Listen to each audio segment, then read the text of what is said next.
Eh bien, salut à tous. Alors aujourd'hui dans cette nouvelle vidéo, quasiment après 2 semaines sans vidéo, donc nouveau boîtier qu'on va juste démarrer. Je vais mettre hop là une clé USB puisque faut que je réinstalle Windows 11. C'est lié à ça, je vais vous expliquer. Donc je vais démarrer ça. Alors un nouveau boîtier plus ou moins bas de gamme, la marque c'est Ampere Gaming, alors je l'ai pas pris pour la marque, soit, je l'ai pris puisqu'il est utile, fonctionnel. À l'avant nous avons 3 ventilos blancs, j'allais dire RGB, mais non. Nous avons 3 ventilos bleus, pardon, et à l'arrière un également. J'ai acquis aussi, alors si vous voyez le message refuse ici, c'est normal, il n'y a pas de souci, d'accord.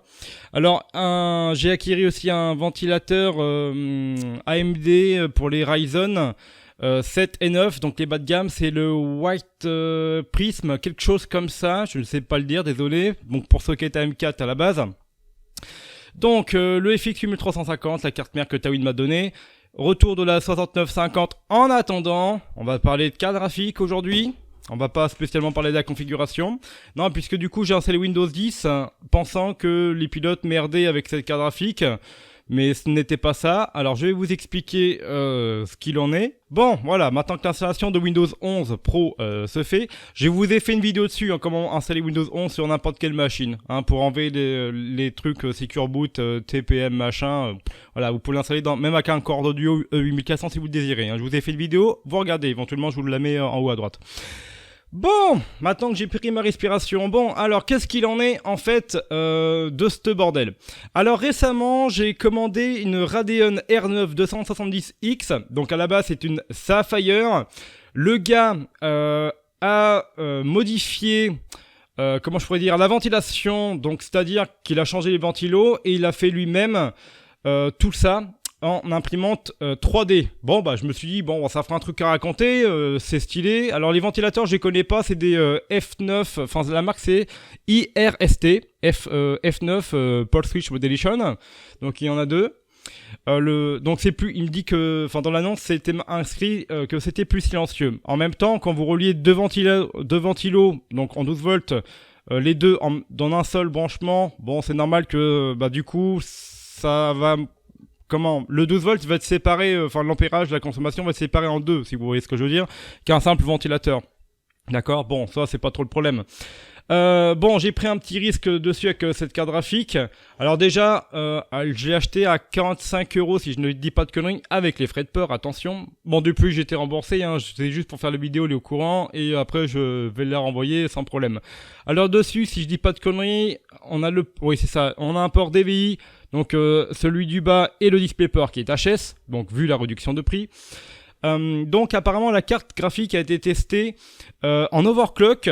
Déjà je me suis dit bon j'aime pas trop overclocker le carte graphique de base parce que ça fout la merde. Et vous allez voir que en disant ça que j'ai raison.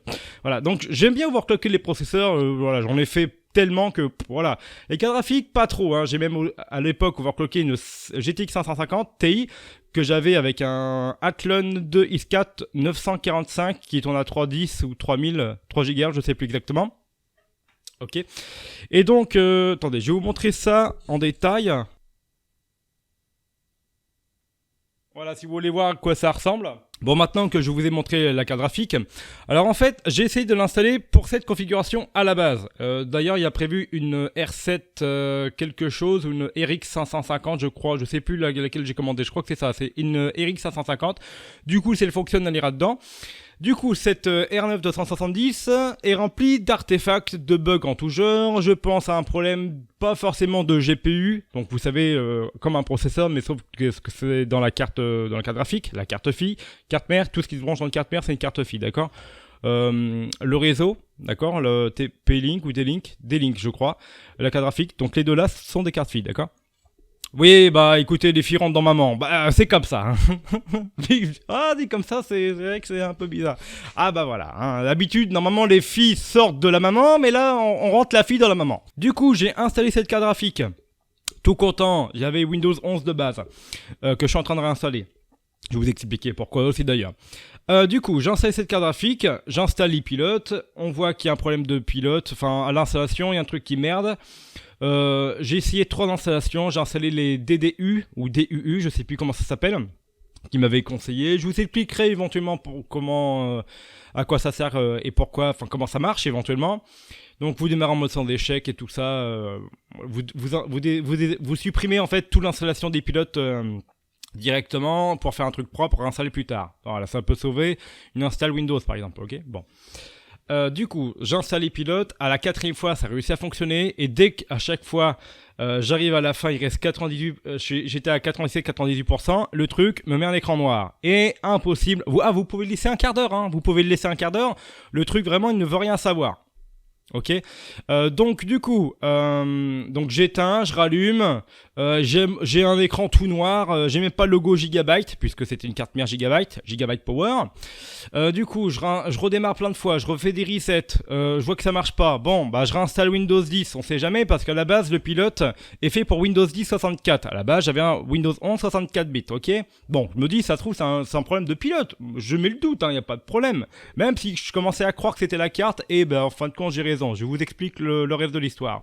Ah, thread, on va faire un thread de Radeon R9 270X. Donc j'installe Windows 10, j'installe le pilote et bordel de merde, 97-98%, paf, écran noir, il scintille même pas, j'ai même pas le retour du bureau, vraiment j'ai rien. Clavier inutilisable, souris plantée, bref tout, que dalle. Du coup, je refais un reset, hop, diagnostic de votre ordinateur, je fais un mode sans échec, j'arrive à y aller. Dès que je redémarre normalement, paf, ça marche pas. Je sais, putain, mais c'est pas possible, merde. Alors, désolé pour les mots, hein, les noms d'oiseaux. Du coup, je désinstalle cette carte graphique, je mets la 6950, pas de problème. Alors, j'ai une FSP, c'est la Aurum de 600 watts, rendement 92%. D'accord, donc c'est pas un problème d'alimentation. Hein. Le FX a plus ou moins 125 watts, même s'il doit consommer un tout petit peu plus. Sans overclock, attention. 280 watts, non 300 watts, je crois, la carte graphique. Bon, on est à 450 tout cassé, donc je suis large. Il y a un disque dur, un SSD, c'est tout, et la RAM. Ok. J'ai le ventirad pour le RGB ici qui est relié à un branchement USB. Voilà, si vous voulez savoir comment c'est branché ça. Ok. Plus après le branchement 4 pins pour Pulse Switch Modulation comme vous pouvez avoir dans toutes les configs. Ok. Bon, du coup, ouais, je remets cette carte graphique. Donc là, par contre, dès que je démarre, j'ai un écran noir, je mets un port HDMI que je relie à ma télé parce que là-dedans on n'a pas d'HDMI, c'est qu'un port VGA. Ok, ça marche pas. J'ai essayé de faire un autre truc. Voilà, c'est ça. Donc là, j'ai changé. Vous savez, la petite adaptateur qui va de DVI pour le transformer en VGA. Pareil. Donc moi, je me suis dit, on sait jamais, hein, ça vient des pilotes et tout. Mais bon, là, quand ça fait 2 installs, bon, bref.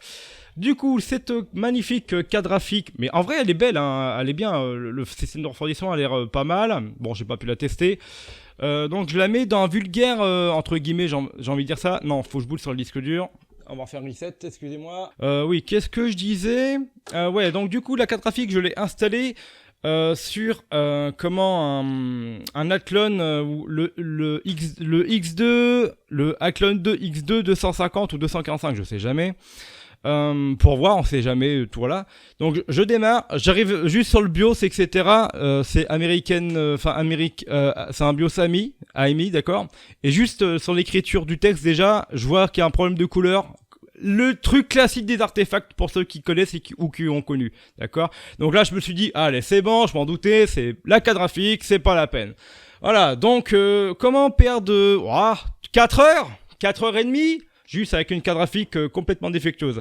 Alors oui, vous allez me dire, bah mais John, t'aurais pu le savoir. Alors oui, justement, c'est ce que je craignais justement.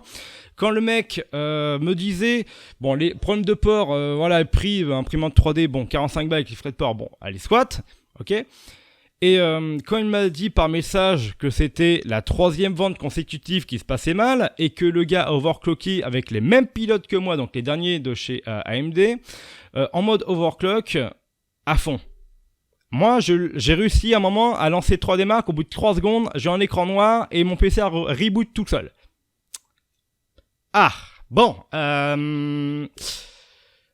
comment se fait-ce? Alors, je pense qu'à mon avis, c'est du pipeau. Puisque moi, dès que j'arrive, j'installe, j'ai le bureau tout, hein, j'installe machin, 3D Mark, les pilotes tout, mais rien.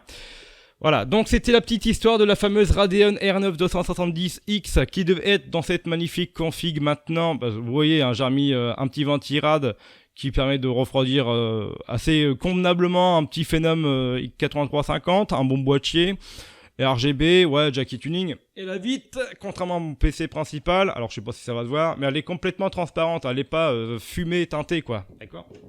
Voilà, c'est ce qui me plaisait. Je sais plus combien j'ai payé, 45 €, 50 balles aussi, avec les frais de port, un truc comme ça. Bon, voilà. Ou non, une quarantaine d'euros, je crois. Enfin, bref.